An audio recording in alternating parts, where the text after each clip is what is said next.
politics of appeasement. That is the ground reality. The violence continued unabated for the next 24 hours. Why is there Mamta for Pahalgam but not for Murshidabad?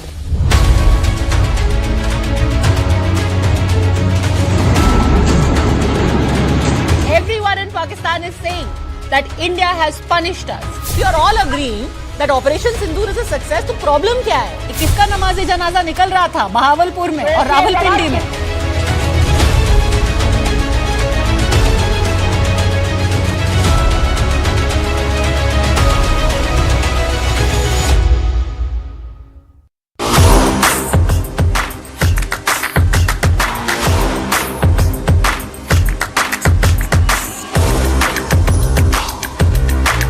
This is India's #1 news network, and you're watching News 9. English news as it should be.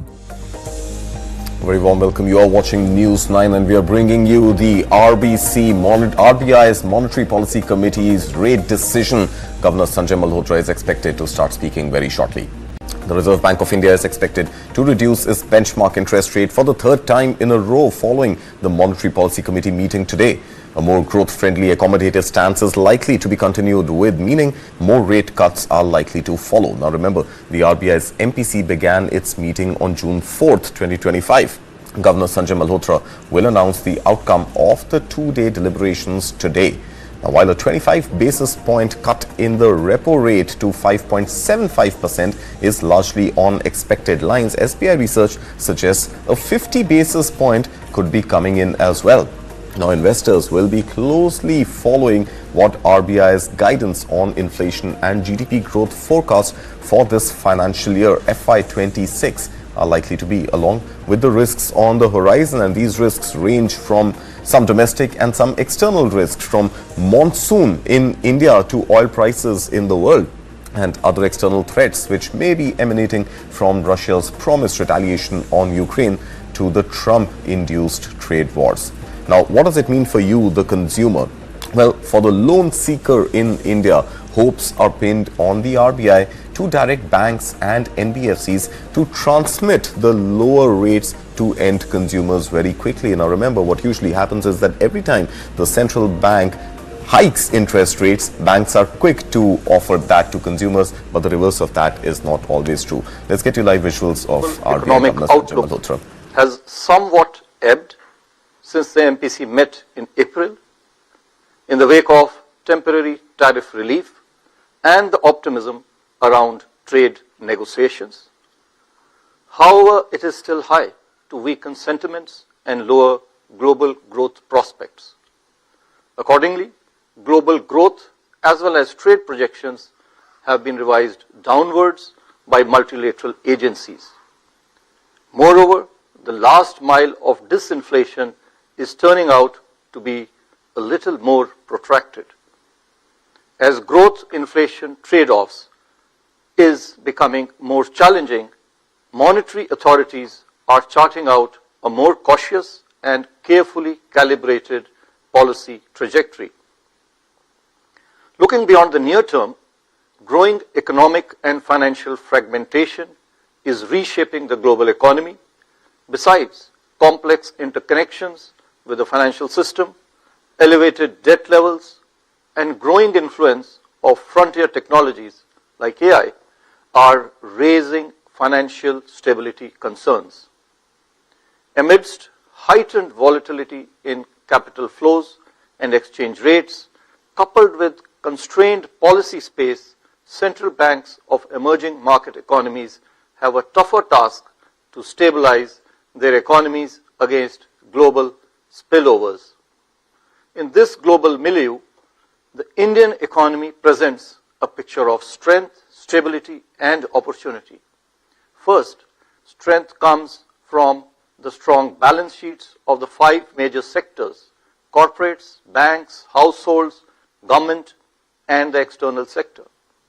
Second, there is stability on all 3 fronts: price, financial, and political, providing policy and economic certainty in this dynamically evolving global economic order.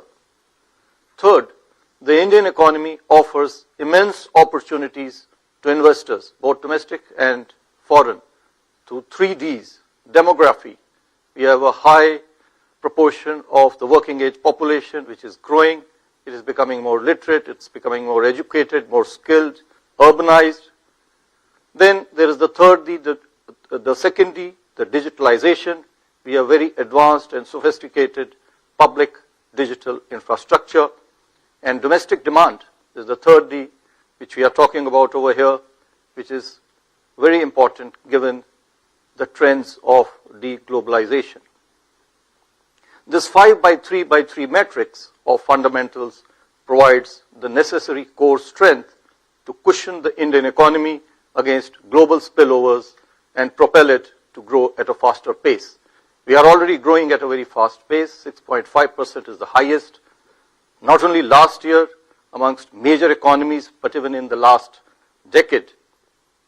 Of course, we aspire to grow at a higher rate, and we are making all efforts in our vision of a Viksit Bharat by 2047.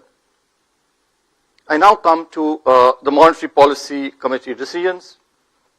The Monetary Policy Committee met on the 4th, 5th and 6th of June, that is today, to deliberate and decide on the policy repo rate.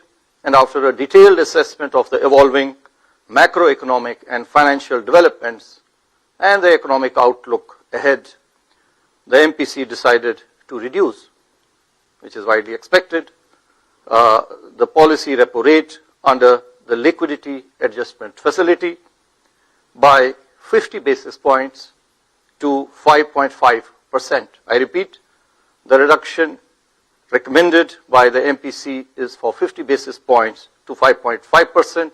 This is with immediate effect. Consequently, the standing deposit facility rate, which is the STF rate, shall stand adjusted to 5.25%. And the marginal standing facility MSF rate and the bank rate shall stand adjusted to 5.75%. I shall now briefly set out the rationale for these decisions. Inflation has softened significantly over the last 6 months from above the tolerance band in October 2024 to well below the target. Its latest numbers are 3.2%, with signs of a broad-based moderation. The near-term and the medium-term outlook now gives us confidence of not only a durable alignment of headline inflation with a target of 4%. You are aware we had earlier projected for this year an average inflation of 4%, as excluded in the last meeting, but also the belief that during the year it is now likely to undershoot the target at the margin. While food inflation outlook remains soft, core inflation is also expected to remain benign, with easing of international commodity prices in line with the anticipated global growth slowdown. The inflation outlook, therefore, for the year is now being revised downwards from our earlier forecast of 4% to 3.7%. Growth, on the other hand, remains lower than our aspirations amidst challenging global environment and heightened uncertainty. Thus, the MPC felt that it is imperative to continue to stimulate domestic private consumption and investment through the policy levers to step up the growth momentum. This changed growth inflation dynamics calls for not only continuing with the policy easing, but also the MPC felt front-loading the rate cuts to support growth. Accordingly, the MPC voted to reduce the repo rate by 50 basis points to 5.5%, as already mentioned. After having reduced the policy repo rate by 100 basis points in quick succession since February 2025, the Monetary Policy Committee also felt that under the present circumstances, monetary policy is now left with very limited space to support growth. Hence, the MPC also decided to change the stance from accommodative to neutral. From here onwards, the MPC will be carefully assessing the incoming data and the evolving outlook to chart out the future course of monetary policy in order to strike the right growth-inflation balance. The fast-changing global economic situation too necessitates continuous monitoring and assessment of the evolving macroeconomic outlook. I will now come to the assessment of growth and inflation. First, growth.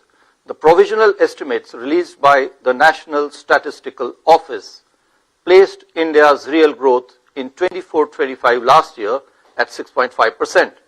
During 25-26 so far, domestic economic activity has exhibited resilience. Agriculture sector remains strong with a very good harvest in both the Kharif as well as Rabi cropping seasons. The supply of major food crops is comfortable. The reservoir levels remain healthy. The highest procurement of wheat in the last 4 years provides a comforting stock position. Industrial activity is gaining gradually, even though the pace of recovery is a little uneven. Services sector is expected to maintain momentum. PMI services stood strong, as you are aware, at 58.8 in May 2025, indicating a very robust expansion in activity.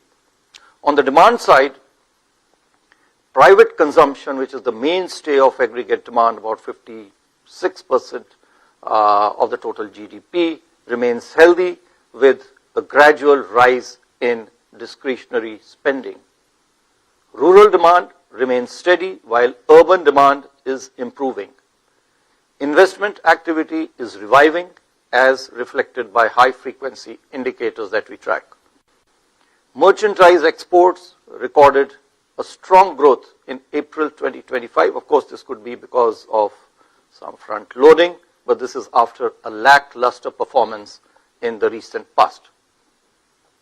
Non-oil, non-gold imports posted a double-digit growth, reflecting buoyant domestic demand conditions. Services exports continue on a very strong growth trajectory. Both the last month's figures have been quite robust. Going forward, the outlook for agriculture sector and rural demand is expected to receive further impetus by the expected above normal southwest monsoon rainfall. On the other hand, sustained buoyancy in services activity should nurture revival in urban consumption. The healthy balance sheets of banks and corporates, governments the government's continued thrust on capex, elevated capacity utilization, improving business optimism, and easing of financial conditions should help further revive investment activity. Trade policy uncertainty, however, continues to weigh on merchandise exports prospects. The conclusion of the free trade agreement with the United Kingdom and the fast progress that is being made in our negotiations with other countries, on the other hand, should provide a fillip to trade. Spillovers emanating from protracted geopolitical tensions and global trade and weather-related uncertainties pose downside risks to growth. Taking all these factors into consideration, real GDP growth rate for this year 25-26 is projected at 6.5%. We continue with our earlier forecast with Q1 at 6.5, Q2 at 6.7, Q3 at 6.6, and Q4 at 6.3%. The risks are evenly balanced. I will now move to inflation. CPI headline inflation continued its declining trajectory in both March and April. The headline inflation moderated to a nearly 6-year low, in fact 69 months to be precise, to 3.2% in April 2025. This was led mainly by food inflation, which recorded the 6th consecutive monthly decline. Fuel group, which had been earlier witnessing deflationary conditions. There was a reversal of the deflationary conditions, and it has recorded positive inflation prints in the last 2 months of March and April. This is partly because of the hike in LPG prices. Core inflation remained largely steady and contained during March and April, and this is despite the increase in gold prices, which exerted an upward pressure. The outlook for inflation provides towards benign prices across major constituents. The record wheat production and higher production of key pulses in the Rabi crop season should ensure adequate supply of key food items. Going forward, the likely above normal monsoon, along with its early onset, augurs well for Kharif crop prospects. Reflecting this, inflation expectations are showing a moderating trend, and this is more so for the rural households. Most projections point towards continued moderation in prices of key commodities. This includes crude oil, which is of critical significance to us.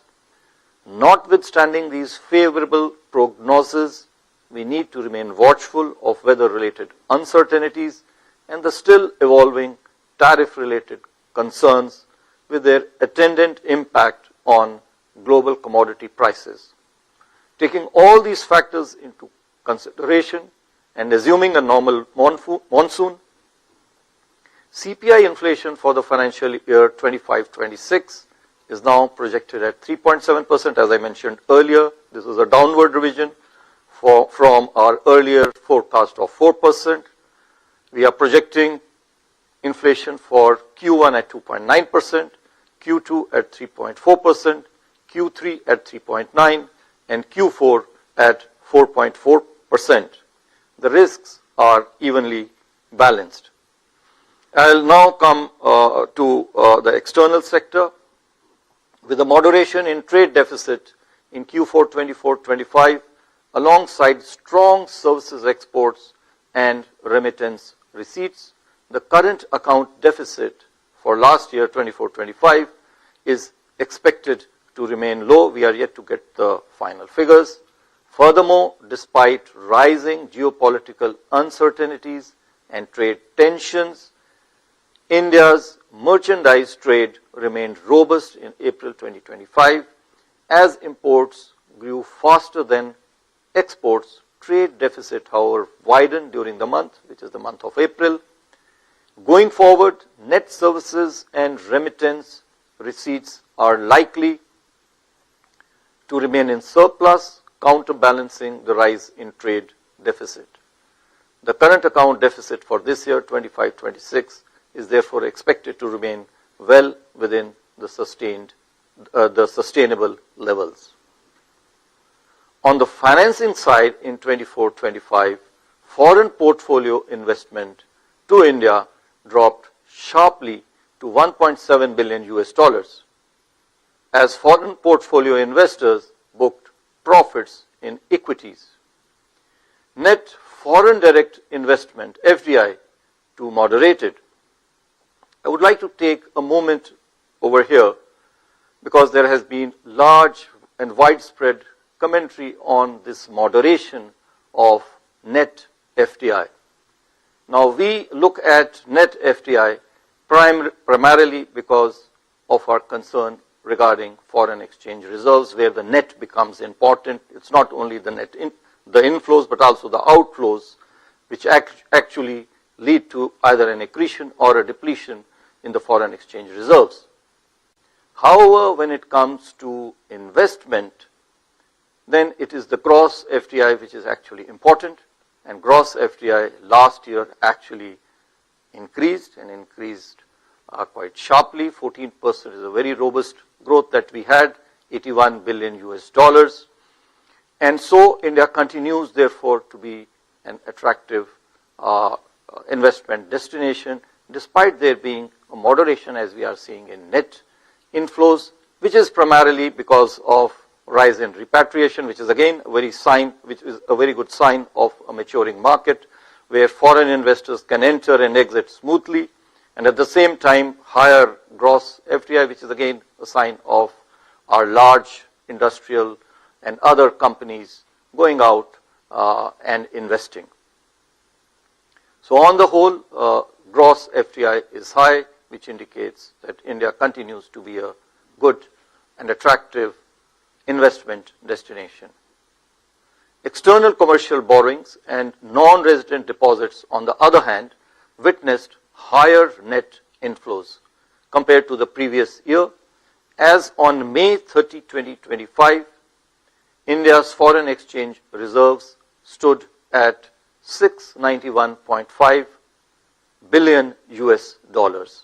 These are sufficient to fund more than 11 months of goods imports and about 96% of external debt outstanding. Overall, India's external sector remains resilient as key external sector vulnerability indicators continue to improve. We remain confident of meeting our external financing requirements. All right, and that's the big breaking news coming this morning. It's not a 25 basis point cut, it is a 50 basis point cut. The new interest rate, the repo rate, key lending rate announced by RBI Governor Sanjay Malhotra, now stands at 5.50% from 6% earlier. Remember, most economists were expecting just a 25 basis point cut. SBI was one of the few research agencies which did say that perhaps a 50 basis point cut could be expected. Well, we have two economists joining us this morning to help and make sense of whatever we just heard from Sanjay Malhotra, Vivek Kumar, economist at Contico, and Mithali Nikore, founder and chief economist at Nikore Associates. Good morning, Mithali. Let me start by asking you, 50 basis point. It was there in the realm of imagination in the plausibility circuit, but for RBI governor to deliver 50 basis points, what does this really mean? No, so I think, Karthik, this was highly required, and I'm actually quite happy that, some of the agencies were mentioning 50 basis points. We were also mentioning 50 basis points as our projection, because the headwinds are going in that direction where the economy requires a little bit of an impetus at this point. We are trying to navigate a lot of global headwinds. We know that there's a lot of uncertainty in global markets with respect to the trade and value chains. We know that there's a lot of uncertainty in the global markets, even with respect to the price of the dollar. And I think for the stabilization of the US dollar exchange rate, for the stabilization and supporting the fiscal plan of the government, because remember, when these rates are lowered, it's also cheaper for the government to borrow. On open markets as well as in international markets. So, this creates an impetus for the government to also expand its borrowing and increase its spending. So, this is a huge impetus for the growth of the economy overall, and of course, improves consumer sentiment pretty much immediately, because it brings down your mortgage, it brings down your EMIs, it brings down... Does it really? Does it really? And how soon, Mithali? We will come to that, but Vivek, I want to bring you into this conversation. I want to understand, just in the last Monetary Policy Committee meet in the month of April, we heard the stance change from neutral to accommodative, and within a span of just 2 months, it has gone back to neutral. Now, what does this suggest? What are the fear, what are the threats that you think the RBI MPC is anticipating? Are these more internal threats or external threats? Because monsoon seems to be normal above normal, and that is not something which is likely to disrupt the flow of, the growth engines of the economy. But what we are perhaps expecting now is some sort of an aberration either in oil prices or Russia hitting back, or perhaps what Trump does on July 9th. Hi, yes, thank you and good morning. First things first, I think it's a little bit of a surprise given the way the governor has chosen to upfront the monetary policy rate cuts. And in some sense, it's in line with market expectations. In some sense, it is not. So it is not, because obviously the consensus was expecting a 25. And it is in line with market expectations, because the market was expecting this 50 basis points rate cut to be delivered between June and August. And thereafter, people were calling for, at least the consensus was calling for pause. So what the RBI or the MPC has chosen is to upfront that monetary policy accommodation and deliver the 50 basis points right away, rather than waiting until August.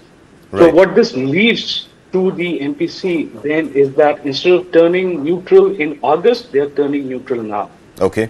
So So they're with neutral, giving, Vivek, just for clarity of our viewers, with a neutral stance now, it does mean that going forward, depending on what happens in the world and domestically in India, there is a likelihood that RBI may choose to increase interest rates, hike interest rates again, right?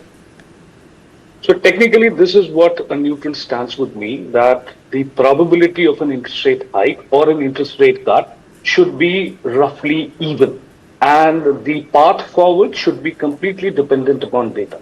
Okay. So whatever the data throws up in terms of positive or negative surprises, the MPC is likely to react to it and then act accordingly. Fair This enough. is what it means. But given the balance of risk on coming from the global side, Yeah. one could possibly make an assumption that the likelihood of a rate cut would be somewhat larger at this point in time than the likelihood of a rate hike. So this is where I would probably put it, that if at all there is some inkling that growth is either slipping below 6.5%, which RBI is projecting, or inflation is falling short of 3.7%, which RBI is again projecting, then you could have chance of a rate cut. So rate hike, technically it is still there as far as neutral stance is concerned, but in terms of practical implications, probably we put it at an extremely low probability.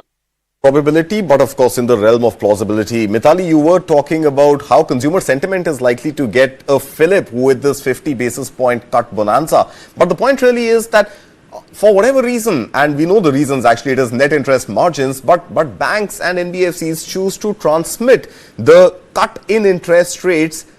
They take much longer to transmit those to consumers as opposed to when there's a hike. But despite that, we are seeing there is some momentum in auto stocks this morning. Maruti Suzuki is up about 1.2%. M&M is up about 0.5%.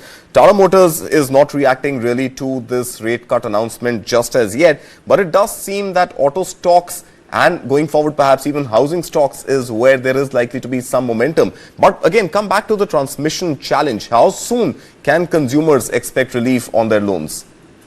No, absolutely, Karthik. I think we are going to start seeing banks transmit this much sooner than they previously have, because of the simple math that they have to do. That at the end of the day, the main reason this second rate cut has been delivered is to boost consumer sentiment. That's one. And to boost private investment. And this private investment saga is something that, we've been looking at for the last 5 to 8 years, where the government has tried many measures to boost private investment. And this is the time where they have been actually having roundtables with a lot of industry players. They've been speaking with CII, they've been speaking with FICCI, and, the Ministry of Commerce is leading a lot of this dialogue. And it has been agreed that, there will be a massive push in domestic private investment, because domestic private investment is the one engine of the economy that has not fired as fast in the last decade. Especially in the urban areas. While we've seen some recovery, and that is something Sanjay Malhotra also mentioned, that we have seen steady recovery in the rural part of the consumption story, but the urban part is yet to fire on all cylinders.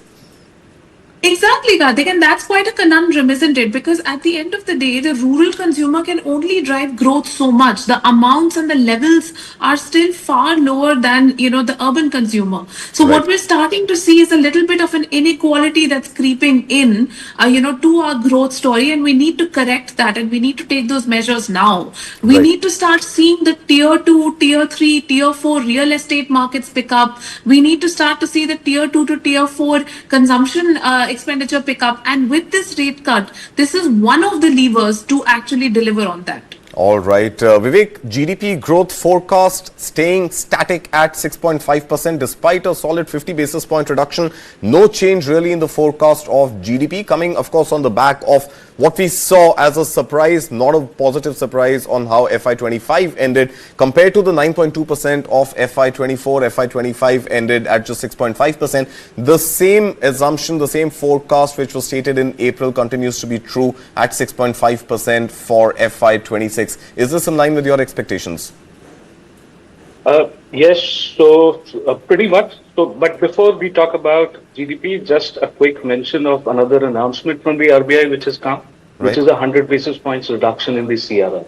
Oh, So okay. it's like whatever was in store has been delivered in the June policy review. So you have a 50 basis points rate cut, you have a 100 basis points reduction in the CRR. Right. And now the governor himself indicated that the room to support growth incrementally is going to be very limited. So he's in some ways indicated that he's justifying the neutral stance. Now, getting back to the growth angle, we at Quantico also believe that growth is likely to be very much similar in FY26 vis-a-vis 25, and our projection is at 6.4%. So it's pretty much in line with what the RBI is expecting. Now, all of us know that there is a great amount of global headwind, which we anticipate in FY26. That's true. There is nothing that we can do about it. We could possibly renegotiate our terms on trade, get into slightly more favorable agreements. But these are medium-term steps that the government will involve itself into. Now, from a macro perspective and from a financial year perspective, we also have to look at what's changing. If external sector is turning adverse, what's actually compensating is the likelihood of a normal monsoon. And on a back-to-back basis, you will have support from the rural economy. The RBI interest rates rate cut has happened at a very short span of time. So if you compute between April and June, that is just about a quarter. Yeah. The interest rates have gone down by almost 100 basis points. So you have 75 basis points rate cut in the form of Repo. You have immense amount of liquidity infusion, which has led to a shadow rate cut of 25 basis points. All right. So within 3 months, we've got 100 basis points rate cut, which will pass through or in fact trickle down to the rest of the economy within a span of 3 months. Probably it can happen even earlier because now it's backed by 100 basis points CRR cut. Right. So this monetary policy transmission should also start supporting your urban consumption. So on one hand, you have external sector, which is adverse. On the other hand, you have a recovery in consumption demand aided by a cyclical factor called monsoon and policy support from the. All right. So inflation target now, CPI inflation target, Mithali, at 3.7% versus 4%. And of course, like Vivek was mentioning, the monsoon months are going to be critical to understand. But overall, despite this revised, lowered projection for inflation, the stance being changed to neutral is a little mind-boggling. How do you simplify that? And overall, how crucial is Q2 going to be for the overall inflation print as well as the overall GDP forecast?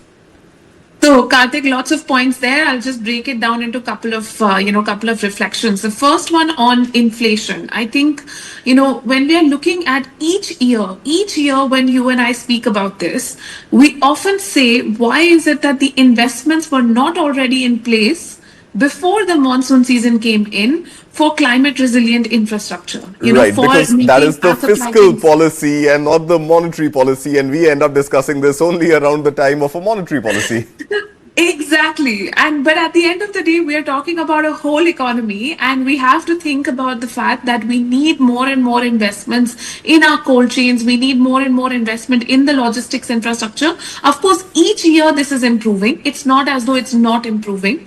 We know that, a lot of states are now investing in silo bags, for example, for the storage of large amounts of wheat and rice crops. And we also know that with the PM, yojanas, the different, grain distribution schemes, we've seen that a lot of that grain gets distributed, and that helps households manage inflation, which is a major reason why this target has been reduced. Right. So we are seeing some movement, but I do feel like we need to start doing much more predictive analysis of the monsoon in order to understand how much this is going to impact and which other supply chains is going to impact. The second point on the neutral policy stance, I do think that it is a very practical idea to keep a neutral monetary stance, simply because we don't know what is going to happen with the president of the United States. We really don't know what kind of announcements are going to come with respect to the tariffs. We don't know the direction that we are taking on the India-US trade deal, how long that's going to take,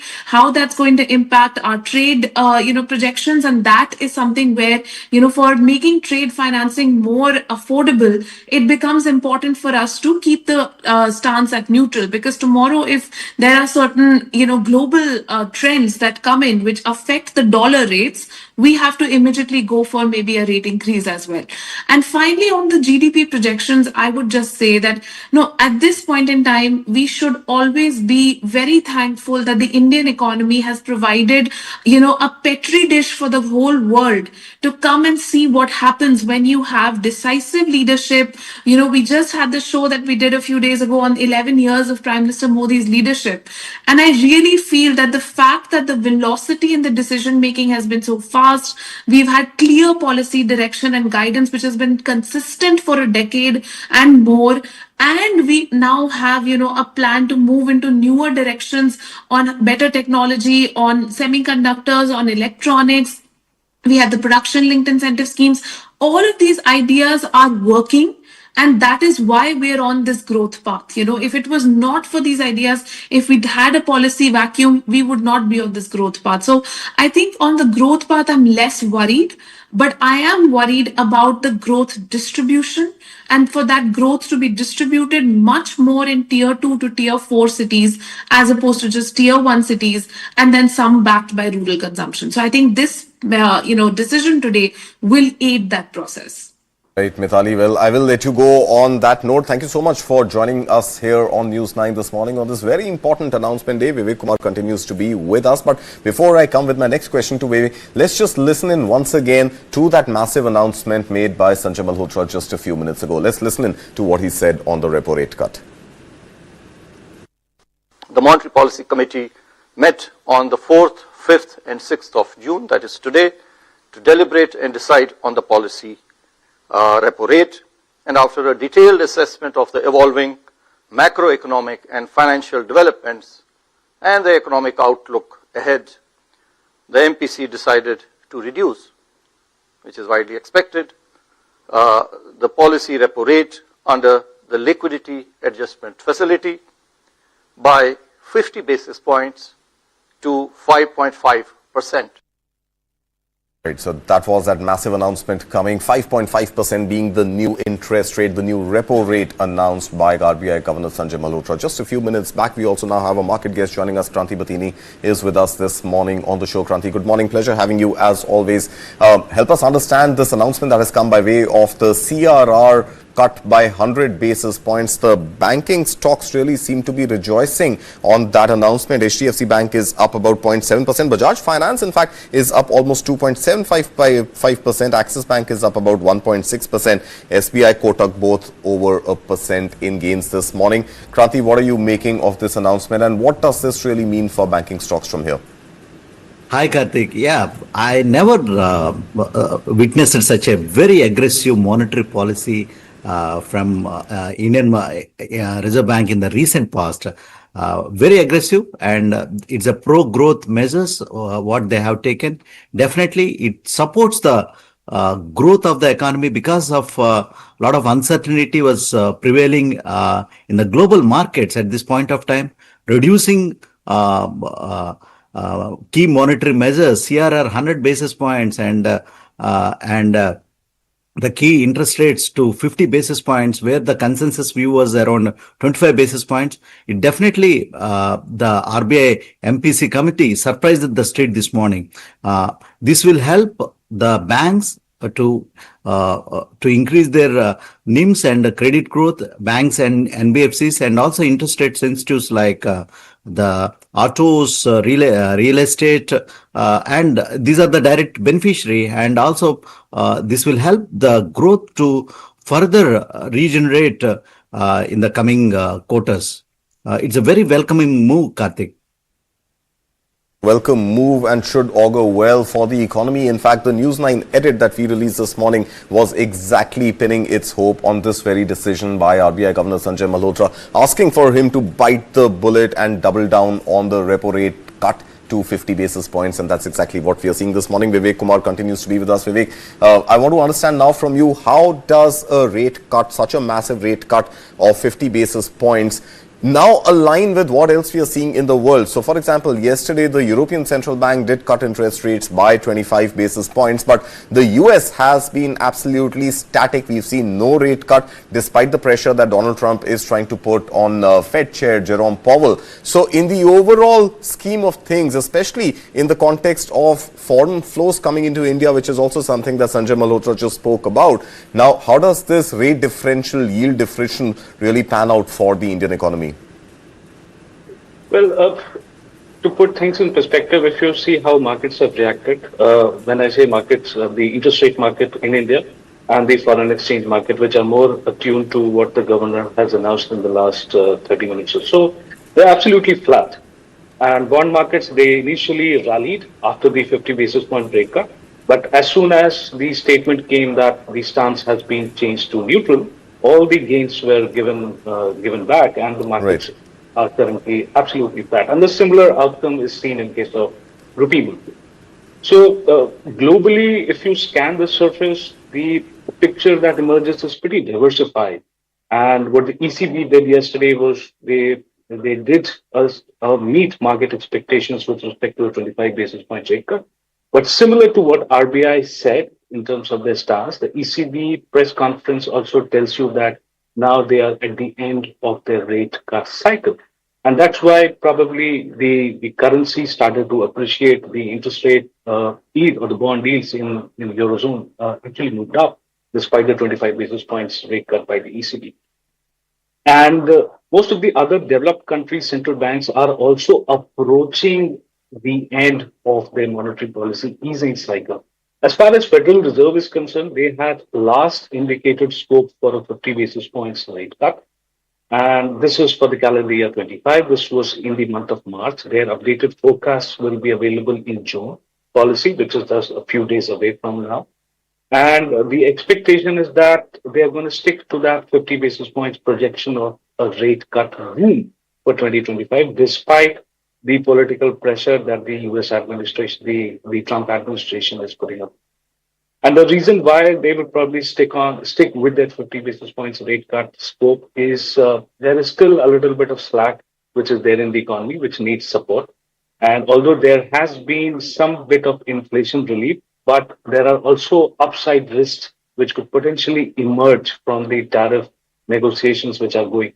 There is an extreme amount of heightened uncertainty because of this, because you might picture in a certain magnitude of tariff and bake that into CPI projections, but you don't know how it is. Is it going to be durable? Is it going to be retracted? Is it going to be doubled down upon, like we saw in case of steel and aluminum just about a week back? So this uncertainty is leaving that projection exercise extremely challenging. We can empathize with the Federal Reserve. We are dealing with a similar kind of situation ourselves. Not just, we're not talking about CPI inflation in India, but with respect to spillover impacts that India could possibly face. So given this backdrop, I think it's best to stick to what you said earlier and start calibrating policy as and when data arrives. So if there is clarity on what the US is doing on trade, you can obviously fine-tune your interest rate trajectory of monetary policy in terms of. So without giving any surprises on either positive or negative side, I think it's best to stick to what you say and then calibrate according to what the signals you receive from Washington. Absolutely. Well, Kranti, we are looking at markets right now, tracking them for our viewers, and Sensex, Nifty both more than 0.5% up. Nifty 50 is in fact up almost 0.6% in trade right now.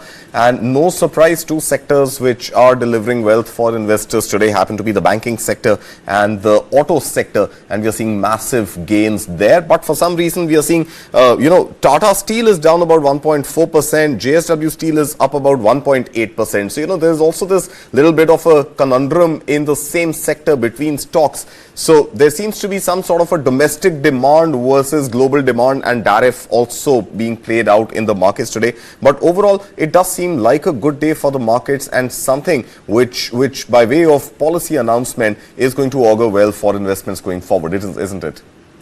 Yeah. Yes, Karthik, you're absolutely correct in terms of you raised the very good, interesting thing, difference between the Tata Steel and also the JSW. Of course, Tata Steel have a larger exposure to the global markets, and JSW have more exposure towards the domestic markets. That's where the market is behaving in such a way.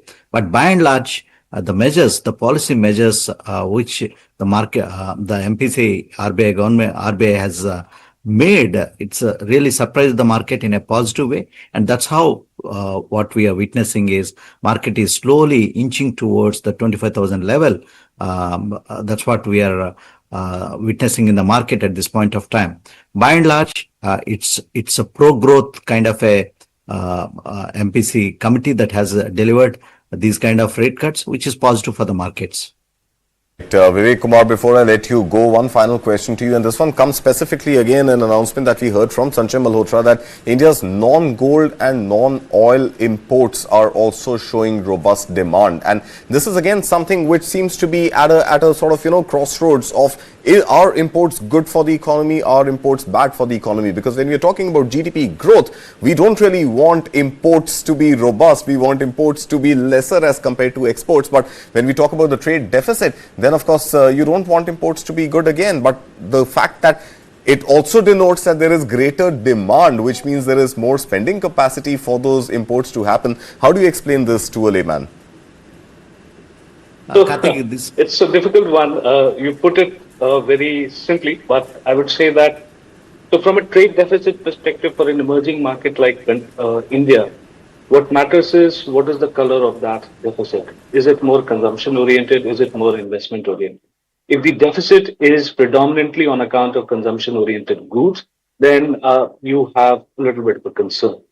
The concern is valid as long as you are not sure about how to fund that deficit. That's the other angle of the concern. Now, if the deficit is predominantly on account of investment-oriented goods, or goods which is actually good for the country's long-term potential growth, then there are less reasons to be worried. In fact, you could actually encourage that sort of a deficit through other means, and try and make sure that an investment-oriented deficit actually gets funded easily by calibrating monetary policy as well as fiscal policy to ensure the financing.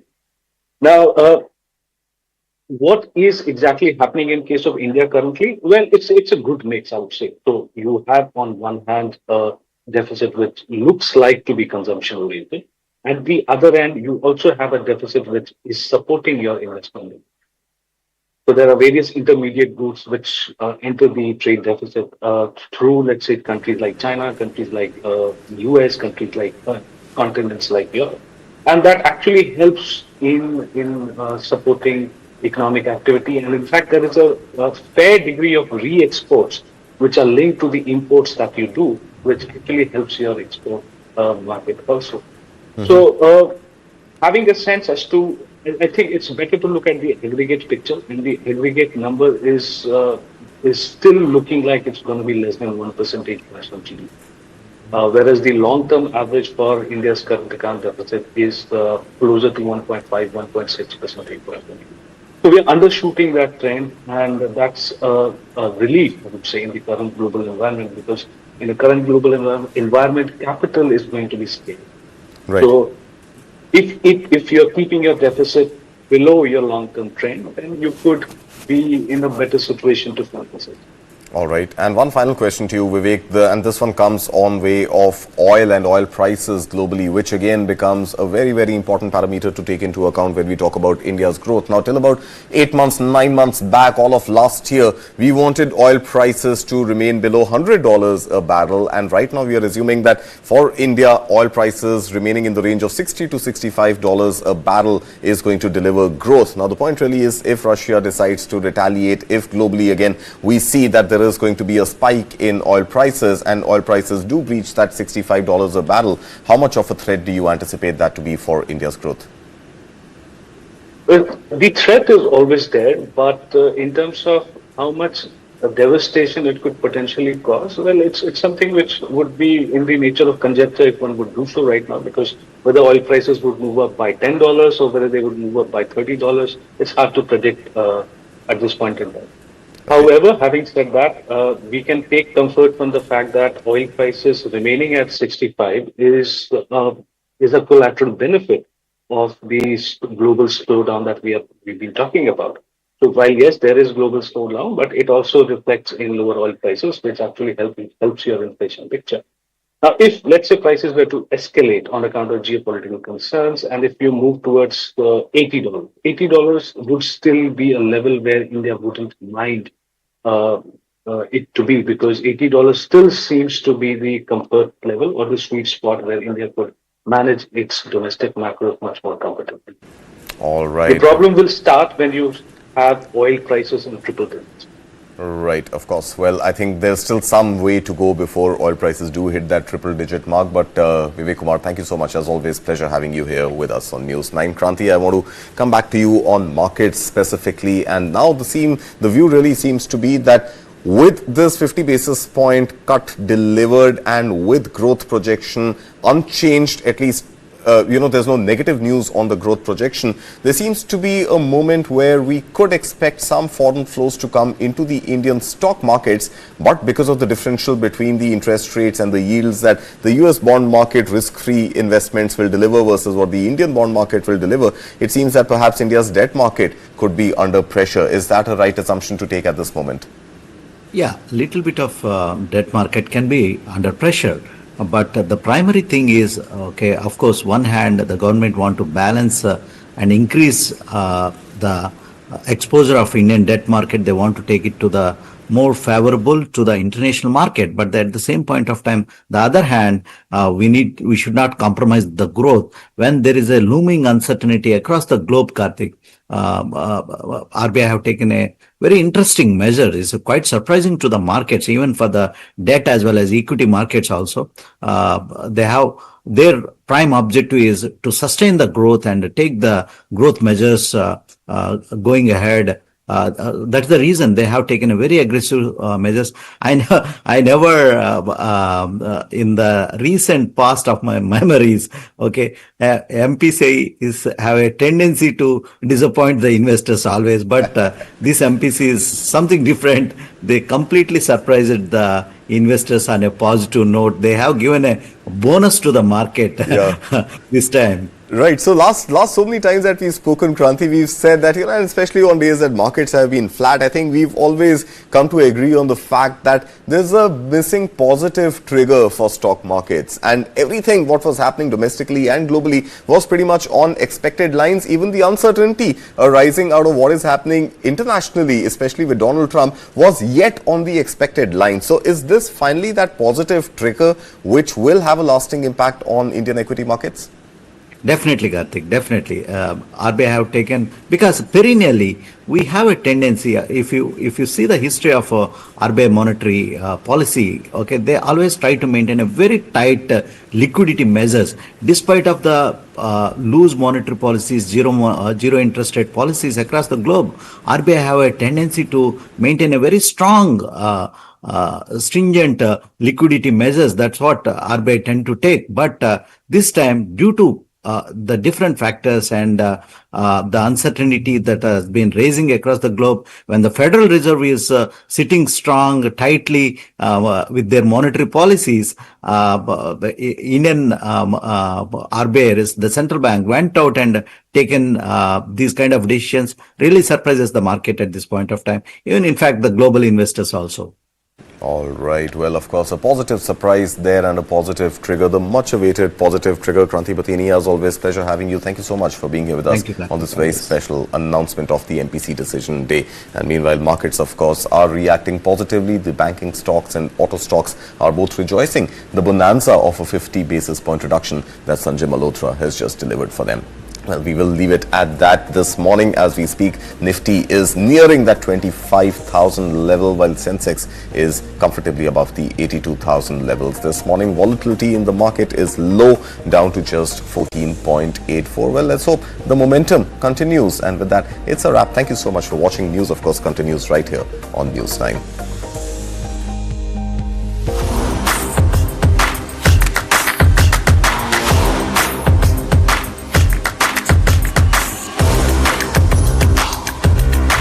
This is India's #1 news network, and you're watching News 9.